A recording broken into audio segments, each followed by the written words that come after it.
آپ تشریف فرماتے کہ یہودی آ گیا، اس نے آ کے کہا اے عمر تمہارے قرآن میں ایک آیت ہے، اگر اللہ تعالیٰ وہ آیت ہمیں دیتا نا تو ہم عید مناتے، ہمیں یہ آیت اتنی پسند آئی ہے۔ تو آپ نے فرمایا بھی تو یہودی ہے، کون سی وہ آیت ہے جو تجھے اتنی پسند آ رہی ہے بھائی کہ عید منانے کے لیے تیرا جی للچا رہا ہے، مچل رہا ہے تو؟ اس نے یہ آیت پڑھی الیوم اکملت لکم دینکم واتممت علیکم نعمتی ورضیت لکم الاسلام دینا۔ اس نے کہا یہ آیت بینہ ہے، سبحان اللہ۔ یہ آیت اگر اللہ ہمیں دیتا تو ہم عید مناتے۔ میں ناظرین کے لیے بھی بتا دوں اس آیت میں کیا ہے کہ وہ عید منانے کے لیے تیار ہے۔ فرمایا وجہ یہ ہے، اس آیت میں اللہ نے اپنے حبیب مکرم صلی اللہ علیہ وسلم کو بتا دیا ہے کہ محبوب تیرا دین مکمل ہو گیا ہے، تمہارے لیے دین اسلام کو پسند کر لیا ہے، تمہارے اوپر نعمت ہی مکمل ہو گئی ہے۔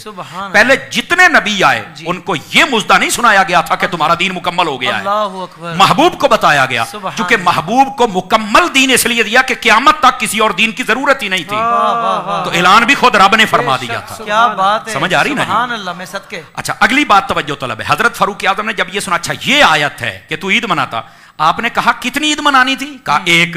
فرمایا تمہیں یہ پتا ہے جس دن ہمیں آیت ملی تھی تو ہم نے کیا کیا تھا؟ یہ ہمارے ناظرین ذرا توجہ فرمائیں، جو کہتے ہیں عید میلاد النبی تم تیسری عید کرتے ہو، ایک چھوٹی عید ہے ایک بڑی عید ہے، تو تیسری کہاں سے آ گئی؟ میں نے کہا میرا بیٹا تھوڑا سا حوصلہ کر، تو سن تو صحیح، تیرا مسئلہ حل کرتے ہیں ہم یار، پنجابی میں بھی ساتھ ہے۔ چلو ٹھیک ہے۔ تو حضرت سیدنا فاروق اعظم رضی اللہ تعالیٰ عنہ آپ نے فرمایا جس دن یہ آیت نازل ہوئی تھی نا، ہم اپنے محبوب کے ساتھ حج پڑھ رہے تھے، اور حج 10 تاریخ کو نہیں ہوتا، 9 تاریخ کو ہوتا ہے۔ سمجھ آ رہی نا؟ 10 تو یوم النہر ہے نا، آپ نے تو حج کیا ہوا ہے۔ تو 9 تاریخ کو ہم نبی پاک صلی اللہ علیہ وسلم کے ساتھ حج پڑھ رہے تھے، اور اوپر سے جمعے کا دن تھا۔ فرمایا تمہیں آیت ملتی تو ایک عید کرتے، ہمیں رب نے 2 عیدیں کرنے کا شرف دیا، ایک حضور کے ساتھ حج ہو رہا تھا، ہماری وہ بھی عید تھی، اور دوسرا جمعے کا دن تھا، ہماری وہ بھی عید تھی، اور اوپر سے یہ ایک آیت مل۔ تو حضرت فاروق اعظم کو تو کسی نے نہیں کہا کہ نہیں عیدیں تو 2 ہوتی ہیں، تو آپ نے یہ عید کہاں سے بنا لی؟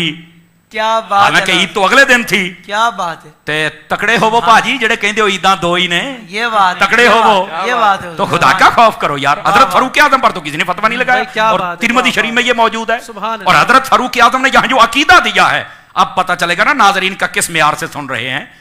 فرمایا عقیدہ یہ دیا جا رہا ہے کہ جس دن ایک آیت آ جائے اس دن تو 2 عیدیں ہو جائیں، جس دن آیتوں والا نبی آ جائے اس دن عید کیوں نہ ہو؟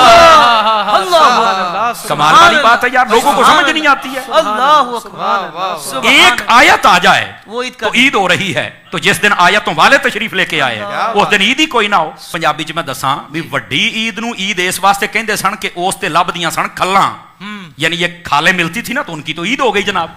اچھا چھوٹی عید کو عید اس لیے کہتے تھے کہ انہیں ملتا تھا فطرانہ، اب جس کو کھالے ملے اس کی عید، جس کو فطرانہ ملے اس کی عید، اور سنیوں کو جب حسین کے نانا ملے تو ان کی عید ہو گئی جناب۔ اگر تمہیں کھالے فطرانہ مل جائے تو عیدیں کرتے ہو، محبوب کی آمد ہو جائے تو 12 ربیع الاول کو ہم ان کی عید نہ کریں گے؟